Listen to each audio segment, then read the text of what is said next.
ರಾಜ್ಯ ರಾಜಕಾರಣದಲ್ಲಿ ಈಗ ಹಲ್ಚಲ್ ಎಬ್ಬಿಸಿರುವಂತಹ ವಿಚಾರ ಅಂತಂದ್ರೆ MLC ಸೂರಜ್ ರೇವಣ್ಣ ವಿರುದ್ಧ ಕೇಳಿ ಬಂದಿರುವಂತಹ ಆರೋಪದ ಹಿನ್ನೆಲೆಯಲ್ಲಿ ಪೊಲೀಸರು ಬೆಳಗ್ಗೆ 4 ಗಂಟೆಗೆ ಬಂಧನವನ್ನ ತೋರಿಸಿದ್ರು. ಬೆಳಗ್ಗೆ 7ವರೆಗೆ ಸೆನ್ ಪೊಲೀಸ್ ಠಾಣೆಗೆ ಕರೆದುಕೊಂಡು ಬಂದು ಈಗ ಮೆಡಿಕಲ್ ಟೆಸ್ಟ್ಗೆ ಕರೆದುಕೊಂಡು ಹೋಗಿದ್ರು. ಹಾಸನದ ಹಿಮ್ಸ್ ಆಸ್ಪತ್ರೆಯಲ್ಲಿ ಮೆಡಿಕಲ್ ಟೆಸ್ಟ್ ಮುಕ್ತಾಯಗೊಂಡಿದೆ.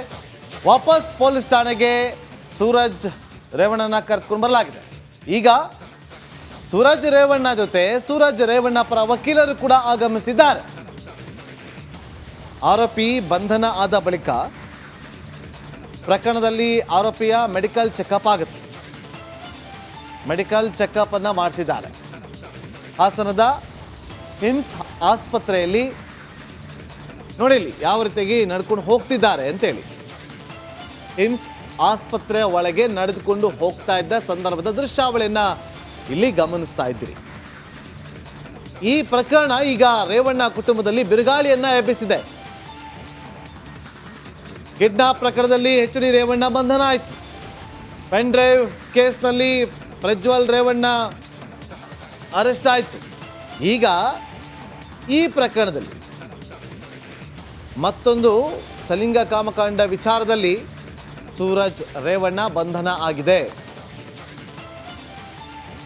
ಮತ್ತಷ್ಟು ಡೀಟೇಲ್ಸ್ ನೊಂದಿಗೆ ನನ್ನ ಕಲೀಗ್ ದಿವಿತ್ ನೇರ ಸಂಪರ್ಕದಲ್ಲಿದ್ದಾರೆ. ದಿವಿತ್, ಏನಾಗ್ತದೆ ಸದ್ಯಕ್ಕೆ ಎಸ್ಪೆಷಲಿ ಸೂರಜ್ ರೇವಣ್ಣ ಅವರ ವಿರುದ್ಧ ಕೇಳೋಕೆ ಸಿಕ್ಕಿರುವ ಆರೋಪ ಕಾನೂನಾತ್ಮಕವಾಗಿ ಮತ್ತಷ್ಟು ಉರುಳಾಗುವ ಲಕ್ಷಣಗಳಂತೂ ಗೋಚರವಾಗ್ತಾ ಇದೆ. ಏನಿದೆ ಅಪ್ಡೇಟ್ಸ್ ಈ ಬಗ್ಗೆ?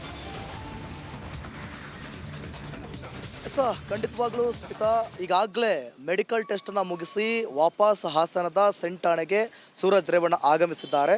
ಮತ್ತಷ್ಟು ಒಳಗಡೆ ವಿಚಾರಣೆ ಕೂಡ ನಡೀತಾ ಇದೆ ಅಂತ ಈಗ ಸದ್ಯಕ್ಕೆ ಬಂದಿರುವಂಥ ಮಾಹಿತಿ. ಅದರ ಬೆನ್ನಲ್ಲೇ ಈಗ ಅವರ ಆಪ್ತರಾದಂತಹ ಪೂರ್ಣಚಂದ್ರ ಅನ್ನುವಂಥ ವಕೀಲರು ಈಗ ಆಗಮಿಸಿದ್ದಾರೆ. ಆಗಮಿಸಿ ಸೂರಜ್ ರೇವಣ್ಣ ಅವರೊಟ್ಟಿಗೆ ಚರ್ಚೆ ಕೂಡ ಮಾಡ್ತಿದ್ದಾರೆ ಅಂತ ಗೊತ್ತಾಗ್ತಾ ಇದೆ. ನೋಡಿ, ಈಗ ಇವರು ಪೂರ್ಣಚಂದ್ರ ಅನ್ನುವಂಥವರು ಪ್ರಜ್ವಲ್ ರೇವಣ್ಣ ಅವರ ಪ್ರಕರಣ ಆದಂಥ ಸಂದರ್ಭದಲ್ಲೂ ಕೂಡ ಪ್ರಜ್ವಲ್ ರೇವಣ್ಣ ಅವರ ಪರ ದೂರನ್ನು ಸಲ್ಲಿಸಿದ್ರು, ಅವರ ಪರ ವಕಾಲತನ್ನು ವಹಿಸಿದ್ರು. ಅದೇ ರೀತಿಯಾಗಿ ಈಗಲೂ ಕೂಡ ಅದೇ ಕಾಡ್ತಾ ಇರೋದೀಗ.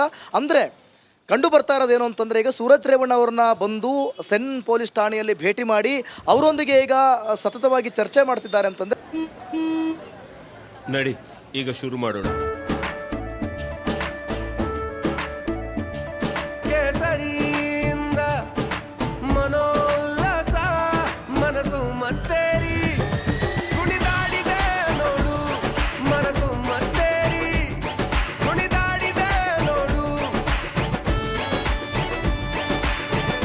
ಕ್ಷಣ ಕ್ಷಣವೂ ಆಚರಿಸಿ ಕೇಸರಿ ಹಬ್ಬ. ವಿಮಲ್ ಬಾಯಲ್ಲಿ ಹೇಳಿ ಕೇಸರಿ. ಈಗ ಎಲ್ಲ ಒಂದು ಕಡೆ ಪೂರ್ಣಚಂದ್ರ ಅವರು ಇವರ ಪರವಾಗಿ ವಕಾಲತನ್ನು ವಹಿಸೋದಕ್ಕೆ ಬಂದಿದ್ದಾರೆ ಅಂತ ಹೇಳಿ ಈ ಮುಖೇನ ಗೊತ್ತಾಗ್ತಾ ಇದೆ. ಮತ್ತೊಂದು ಕಡೆ ಈಗಾಗಲೇ ಏನು ಪೊಲೀಸ್ನವರು ಇಲ್ಲಿ ಲಾ ಆ್ಯಂಡ್ ಆರ್ಡರ್ ಯಾವುದೇ ಥರ ಸಮಸ್ಯೆ ಆಗಬಾರ್ದು, ಕಾನೂನು ಸುವ್ಯವಸ್ಥೆಗೆ ಧಕ್ಕೆ ಆಗಬಾರ್ದು ಅನ್ನುವಂಥ ನಿಟ್ಟಿನಲ್ಲಿ ಬೆಂಗಳೂರು ಜನಪ್ರತಿನಿಧಿಗಳ ನ್ಯಾಯಾಲಯಕ್ಕೆ ಅದಾಗಲೇ ಬೆಳಗ್ಗೆ ಈಗಾಗಲೇ ವರ್ಗಾವಣೆಯನ್ನು ಮಾಡಿದ್ದು. ವರ್ಗಾವಣೆ ಪ್ರತಿ ಈಗ ಇನ್ನೇನು ಕೆಲವೇ ಕ್ಷಣಗಳಲ್ಲಿ ಜಡ್ಜನ್ನು ತಲುಪುವಂಥ ಸಾಧ್ಯತೆ ಕೂಡ ಇದೆ. ಮತ್ತೊಂದು ಕಡೆ ಕೇಸ್ CIDಗೆ ವರ್ಗಾವಣೆ ಆಗಿರೋದ್ರಿಂದ ಅದರ ಪೇಪರ್ ವರ್ಕ್ಗಳು ಕೂಡ ಸಂಜೆ ಅಷ್ಟರಲ್ಲಿ ಮುಕ್ತಾಯ ಆಗಲಿದೆ. ಸೊ ಒಟ್ಟಿನಲ್ಲಿ ಸೂರಜ್ ರೇವಣ್ಣ ಅವರ ಪರವಾಗಿ ಪೂರ್ಣಚಂದ್ರ ಅನ್ನುವಂಥ ಲಾಯರ್, ಅಂದರೆ ಇವರ ಆಪ್ತ ಲಾಯರ್, ಇವರ ಕುಟುಂಬದಲ್ಲಿ ಅಂದರೆ JDSನಲ್ಲೂ ಕೂಡ ಇವರು ಗುರುತಿಸಿಕೊಂಡವರು, ಜೊತೆಗೆ ಇವರ ಆಪ್ತ ಲಾಯರ್ ಇವರು ಕೂಡ ಬಂದು ಈಗ ಸೂರಜ್ ರೇವಣ್ಣ ಅವರ ಜೊತೆ ಮಾತನಾಡ್ತಾ ಇರುವುದು. ಹಾಗಾದರೆ ಅವರ ಪರ ವಕಾಲತ್ತು ವಹಿಸುವ ಸಾಧ್ಯತೆ ಎಲ್ಲವೂ ಕೂಡ ದಟ್ಟವಾಗಿ ಕಾಣ್ತಾ ಇದೆ. ಇದು ಈಗಿನ ಸದ್ಯದ ಅಪ್ಡೇಟ್ ಸ್ಮಿತಾ. ರೈಟ್, ಧನ್ಯವಾದ ದಿವಿತ್ ಮಾಹಿತಿಗಾಗಿ.